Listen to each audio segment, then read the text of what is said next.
পুরা উহুদবাসী মহল্লা এখানে শুয়ে আছে সব জান্নাতের মানুষগুলো। আসসালামু আলাইকুম রহমতুল্লাহ বরকাত। আমরা এখন আসছি উহুদের ময়দানে। আলহামদুলিল্লাহ এই সেই উহুদের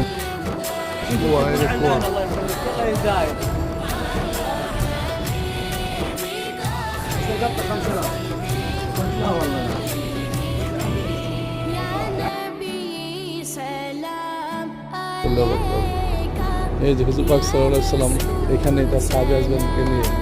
আলহামদুলিল্লাহ আল্লাহ তাআলার অশেষ মেহেরবানি, কত শুকরিয়া। আল্লাহ তাআলা আমাকে অনেক শক্তি দান করছেন। হযরত মা হালিমা রাদিয়াল্লাহু আনহা এই কুয়া থেকে পানি। আসসালামু আলাইকুম। হযরত মা হালিমা রাদিয়াল্লাহু আনহা, হযরত মা